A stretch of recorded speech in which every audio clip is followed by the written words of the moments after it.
Evan, how's it going? Great. How are you doing today? Doing well, doing well. Hey, where's your famous cowboy hat? I almost didn't recognize Oh you. yeah, it's off to the side over here. Doesn't fit the headset, unfortunately. Oh, yeah, that makes sense. Yeah. But that's kind of become a little bit of your persona, I've noticed. Not every video, but a lot of your videos, you've got the hat on, and it's like, there's Yeah. the paleo guy, Dino Yeah. Guy. I'm channeling my inner Robert Bacher. That's what I'm doing. I like it. Well, thanks for joining us today. I'm just going to introduce you to everybody real quick, and we'll dive right in. So, Evan is a science communicator and paleo influencer with quite a large following on TikTok, Instagram, YouTube, and Facebook. He's a paleontology enthusiast who loves anything and everything prehistoric, and that's why we love him. For anyone who doesn't really know who we are, I'm Tony Pinto, And I'm James Pinto. and we created the documentary Why Dinosaurs, which we recently put out onto YouTube and PBS. It's a documentary about dinosaurs and people who love dinosaurs. And so we interviewed about 65 paleontologists, science communicators, paleo artists, people who worked on Jurassic Park, Jurassic World, and everyone keeps saying, "Where's the sequel? Who are you interviewing next?" And we thought we were done, but I think we're gonna just keep going. So you're our first post Why Dinosaurs the movie interview. And I am incredibly honored about that.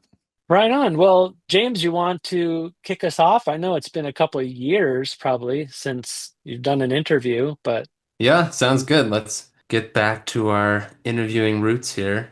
So I think we can start with a question that we started almost all of our documentary interviews with, because it was just something that came up again and again and again, was from all these different sources, like how do you get into paleontology? Where does the interest in dinosaurs come from? So for you, what's like your earliest memory of dinosaurs? Is it like a piece of media, a museum, anything in particular?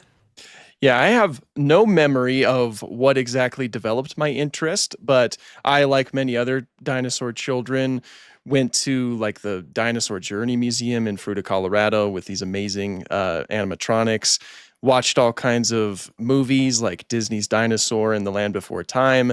I could probably confidently say that things like that are what helped develop my interest. Even Jurassic Park, probably. I distinctly remember watching Jurassic Park at probably way too young of an age, but you know, at least it didn't scar me, so I'm good. Yeah, the only permanent mark it left on you was some more interest in dinosaurs. That's Yeah, fine. yeah, exactly. Yeah, so it was a win. Yeah. so yeah, Jurassic Park was something that we heard, maybe not as people's earliest memory, but certainly like a very influential piece of dinosaur media. What do you remember from like your first time? Were you scared? Were you excited? Oh yeah, no. Everything? No, I was always confused growing up because I would talk to my friends with I would talk with them about Jurassic Park and they would always, "Oh yeah, that movie scared me so bad." I'm like, "What? Really? I thought it was great. It was fun. It was a fun movie." I don't remember the first time I watched the first one, but I remember watching the third one. And that's when my love for Spinosaurus developed. It was after that movie. Of course, I have a lot of favorite dinosaurs. It's kind of difficult to categorize them, I suppose. But Spinosaurus usually comes up most frequently in conversation. It's just a weird guy. I love it. Think you're in We good company. Yeah. yeah, I have had a long time sort of childhood interest in Spinosaurus. And I've done a little bit of research stuff on Spinosaurus, so it's a cool animal. Yeah. Yeah. I saw that you what was it, a science fair project that you did with like Spinosaurus teeth?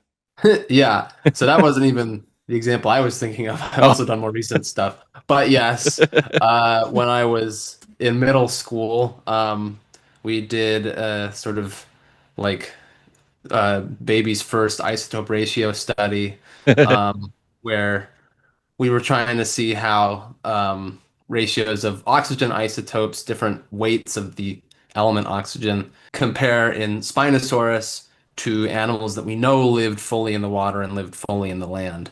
And it's not something that I would really like put any credence into the results of. If you would like to know more about that line of thinking, there's a great paper by Romain Amio, I think, and others who did sort of a much larger version of that type of study. Later, I've gotten more interested in Spinosaurus, less from like the aquaticness side of things, and more so from looking at it as an independent evolution of like display features in dinosaurs, because it's one of the only um, sort of theropod groups to really, really go into extreme display structure evolution. Other groups have cranial ornaments, but Spinosaurus really just goes sort of nuts. And so one ongoing project I have had is looking at the internal sort of bone architecture of the neural spines in Spinosaurus, as well as a bunch of other animals with like sails, and trying to see if there are any common patterns between them. You know, can we see from a cellular level if a sail is specialized as like if the spines are meant to support muscles, if they're meant to just support skin, if they have a lot of blood running through them. So that's always been kind of an aspect of Spinosaurus I've found really interesting. It's just like, why did it go so far? Especially being as big as it is. It's already 50 feet long. Why do you need Yeah, a yeah. billboard? It's like, here's a giant sign on my back as well. Yeah. So continuing on, let's talk a little bit about just your background in paleo, whether that was education or, where are you getting a lot of your ideas and what's your background in all of this? Right. Yeah. So a couple of years ago, I did start to go to school for geology to try to get into the field. Unfortunately, life events happened and that wasn't able to pan out. Instead, as an alternative, I just spend all of my time reading all the books, reading all of the recent studies, all of the published work, watching all my favorite science communicators, letting dinosaurs consume my life, basically, and other extinct animals, not just dinosaurs, really.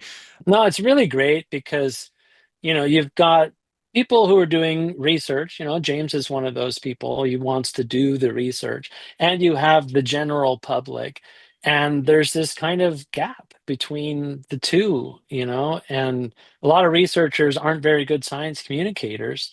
There are some, our good friend Dr. Dean Lomax, he's does a great job, and there's some other really amazing science communicators in the field and on the way up. But it's a tough act, and but people really need that bridge, I think, between research papers and what the general public is consuming. And we talked about that, like with Phil Curry in our movie was saying that there was a gap between a research paper and people's understanding of dinosaurs until Jurassic Park came out. And then it was like you could actually get people to watch and learn. And so I feel like science communication and social media in particular is really enabling the general public to consume and understand more about science and dinosaurs in particular than ever before, which is great. Yes, absolutely. It's always that great thing where it's like you can take all of this information and try to make it so that it's a little bit more digestible for the average person, which I think is awesome. I love that more people can learn. How do you make sure everything out there is as accurate as it can be?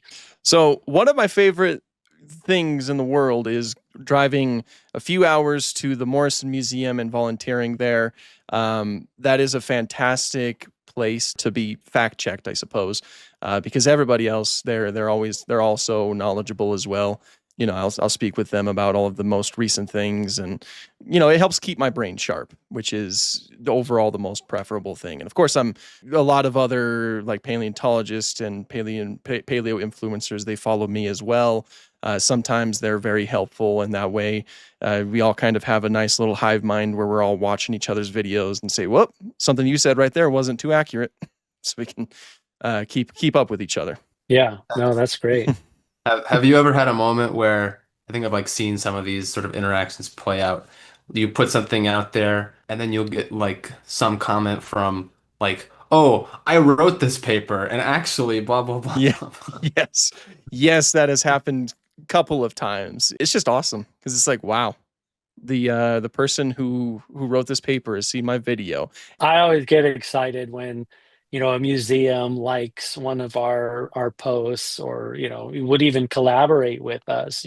That's even better. That's our goal, is to try to work with more museums and get good content out there in front of a lot of people, and to collaborate with folks like you too, because I just think there's more power in that, Hmm. being able to share it with more people and grow the understanding. And we have to combat all this AI slop science communication that's starting to flood onto the scene here too. I mean, there's some weird looking dinosaurs and a lot of regurgitated content, and quite frankly, just straight up rip off content that is starting to get out there, and people don't seem to know the difference. A lot Yeah. of these accounts, they're so prolific that they're just kind of taking off, and people are like and following and kind of helping propagate all that, which is a little bit scary. I'm not saying it's all bad, but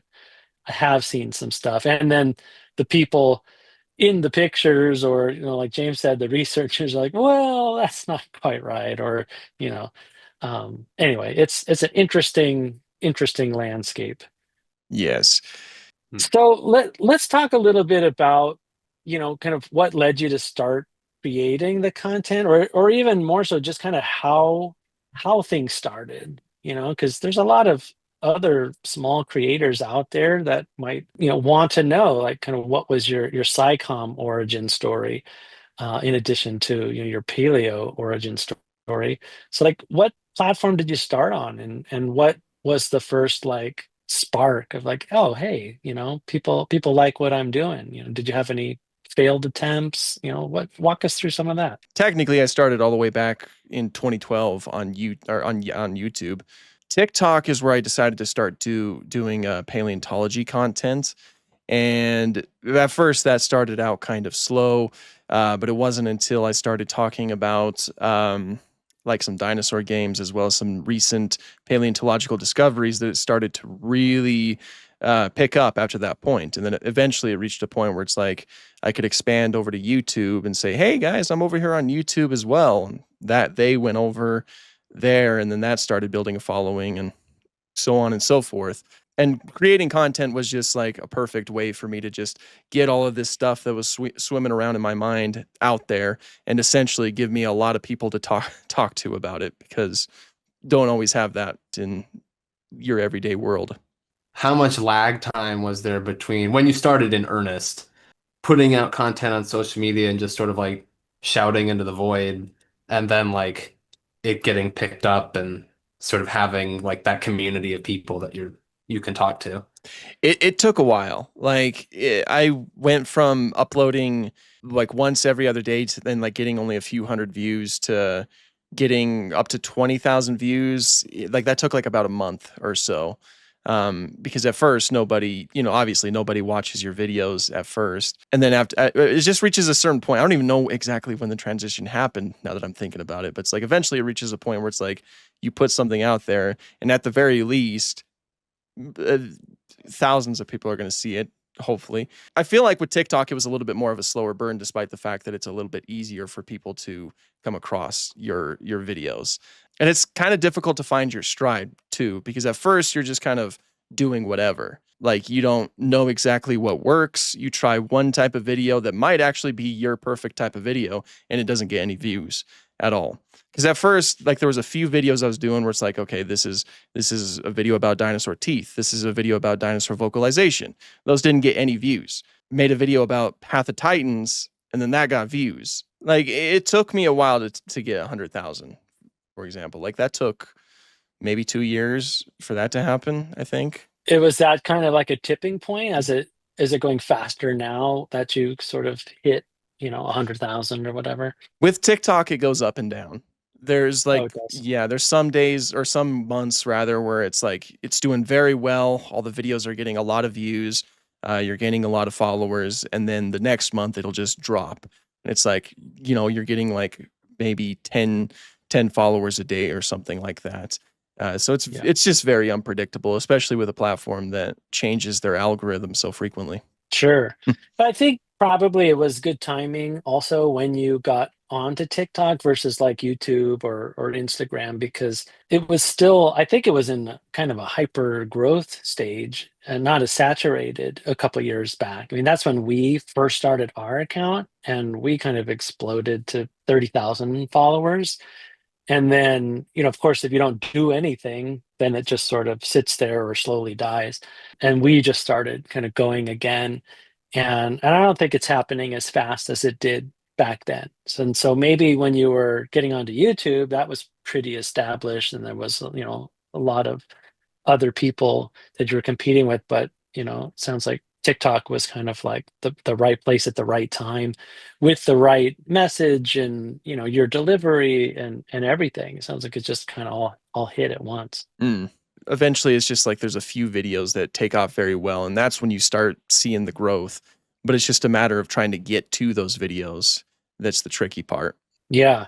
Did you try some faceless videos too? Like, were you debating whether you wanted to be in your videos? Because I know a lot of people aren't as comfortable, or and so they kind of stand back, and that's probably what I would do more often. Is Mm. like just make content and try to make it as interesting as you can, and have other people talking, whatever, versus you're the show, like you're the guy. Yeah, I tried them a couple of times, but that was like all a part of trying to find what videos worked best for me. Like I used to do a green screen as well, where it's like my head used to be in the bottom left corner. I preferred like kind of like a documentary style where you have it's almost like I'm a talking head, an interview sort of thing that is intercut with a bunch of B-roll. That's always the kind of content that I liked the most, and that's what did best for me in the long run. Your stuff is generally all paleo. Have you ever considered going broader into more science, or do you kind of Oh, really like being in paleo? if I'm like really focused on something, I'll talk about it.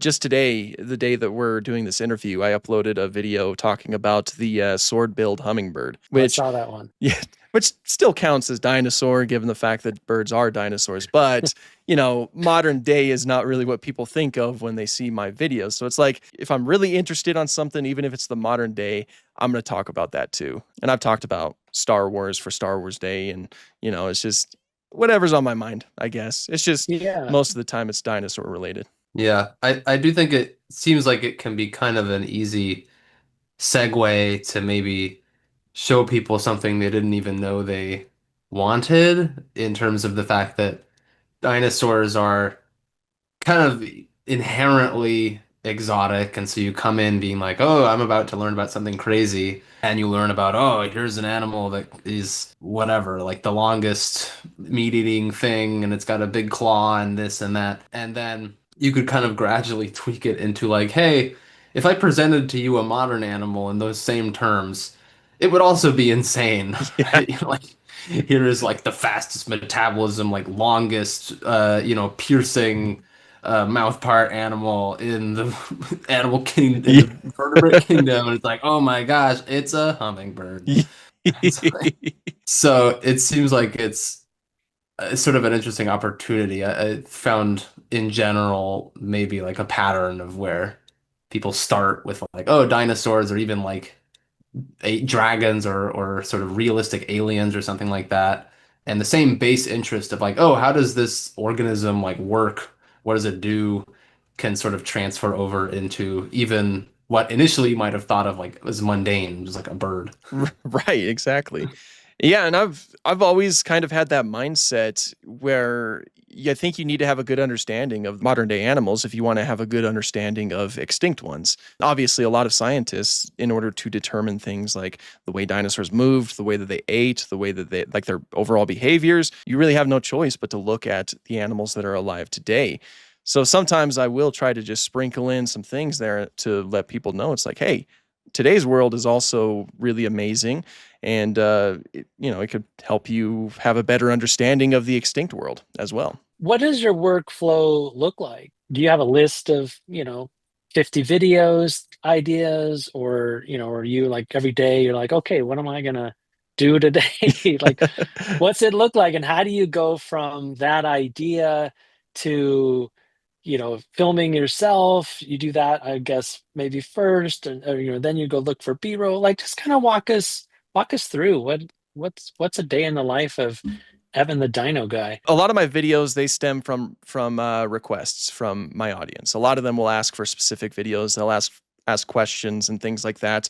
And I do kind of compile a list of, like you said, like 50 videos, and I try to work through that list. And after I've selected which specific topic I'm going to cover, after that is the sort of pre-production phase where I'm just reading for hours. I'm going on to Google Scholar to try to find any papers that are related to this specific topic. I'll go through my library back here and all of the books that I have stored over there to try to find any information that is related to that topic. That way I know that what I'm talking about.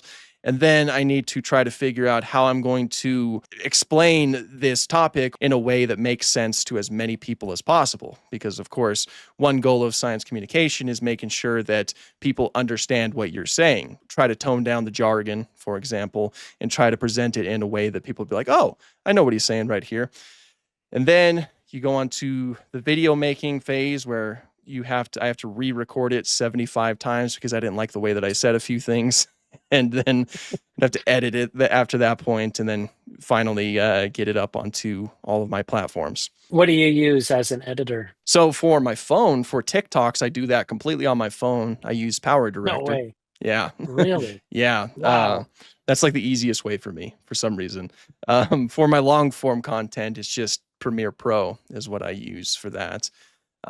Sometimes I'll do TikToks on here. Like when I was doing the TikTok talking about why dinosaurs, I did that on my PC. You could do a TikTok anywhere then, right? Like if Yeah. you took a trip and you were at a museum, like you could go to your hotel room that day or even right there in the lobby and you could do one of these videos. That's pretty cool. Yes. Yeah. I bring my lav mic everywhere just in case, because you never know when inspiration hits. Be like, I have to make a video for this. What kind of lav do you use? I use a DJI lav mic. This And that I don't remember and the that exact name of plugs it. Yeah. that plugs right into your phone. Yes. Yeah, I have this little piece right here that goes into the phone, sends a signal. That's been very useful, especially when I'm taking trips to like Utah or something like that, and I want to make a video at a museum. Bringing your lav mic is definitely the best option right there. Instead of hoping that your camera audio or your actual phone audio picks up something pretty good.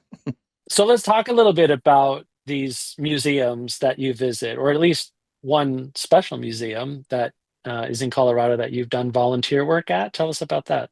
Yeah, so I volunteer at the Morrison Natural History Museum located in Morrison, Colorado.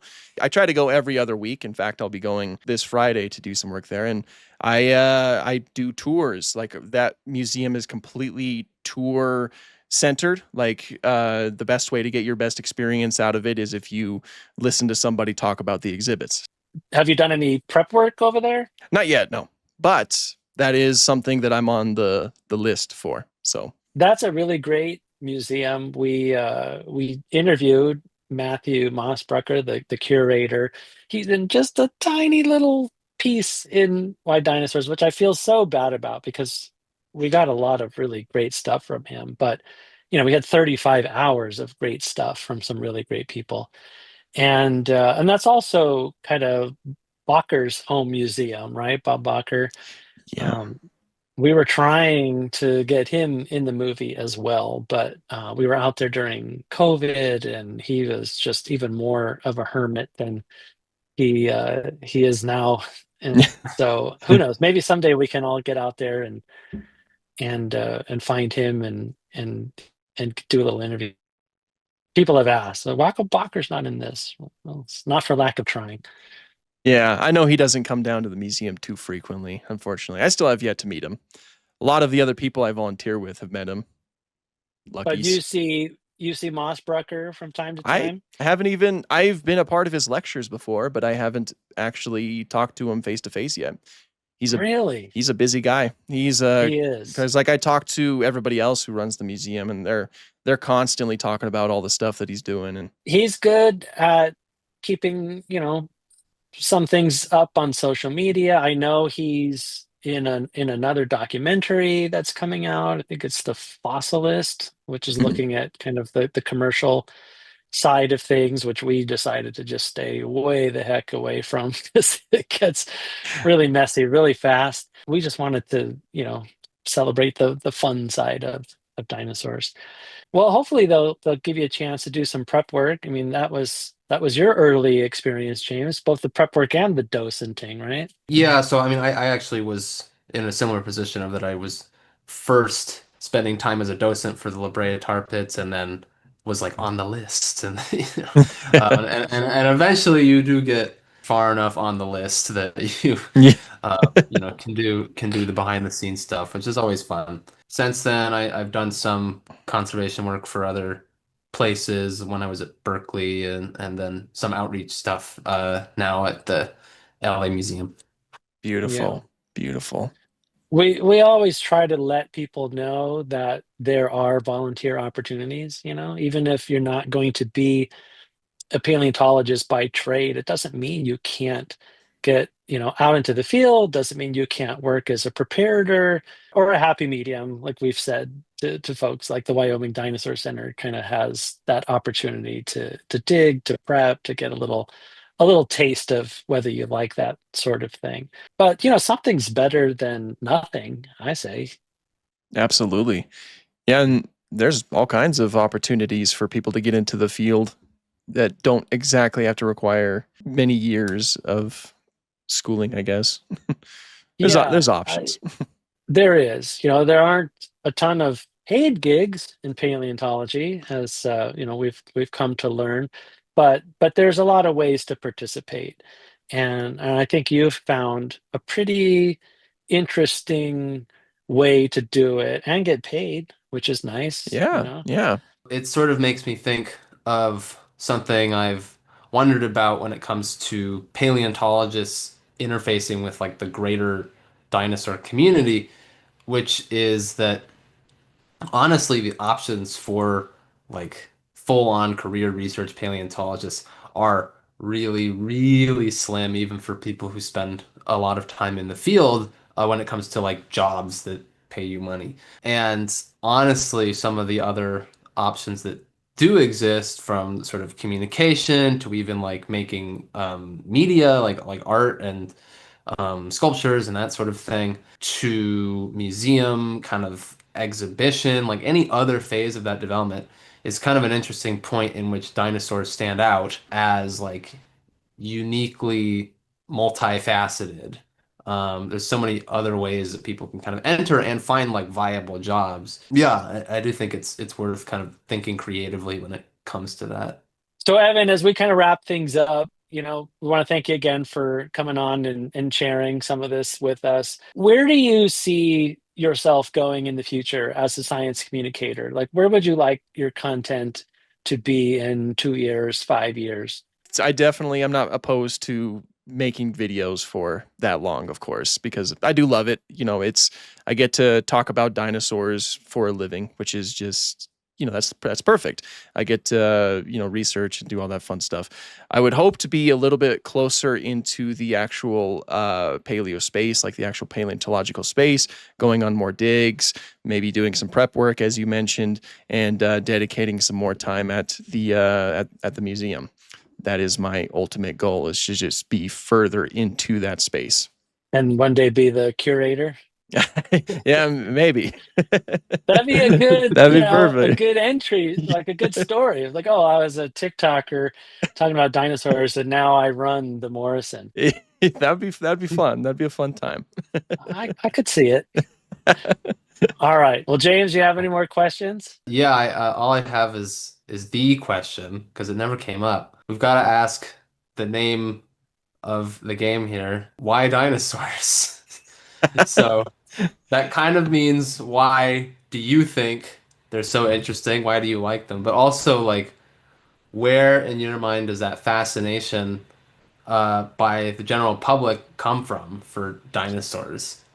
Yeah, so for dinosaurs, they feel like mythical creatures that actually existed. So there is something that is just really kind of fantastical or mythical about them. There's nothing that's like a T-Rex today. There's nothing like a Spinosaurus. There's nothing like an Argentinosaurus today. So when you look at these fossils of these actual organisms that existed, there's just something that doesn't, initially wouldn't feel real, but it's just like it hits you. It's like this is an actual real animal that stomped around millions of years ago. And I think that's one of the biggest reasons why the public loves them so much too, is because they just that's why they work so well in film and other such things, because you don't have to do a lot of exaggeration in a lot of areas. It's like, Jurassic Park was decently accurate for the time, and they still represented these huge, reptiles, which is just, they're just flat out amazing. Can't go wrong with dinosaurs, really. Yeah. Exactly. We look forward to seeing more content from you in the near future. And who knows? Maybe we'll get out to see Bob Barker, or maybe we can go to Morocco and see where Spinosaurus came out of the ground again. Oh, that'd be beautiful.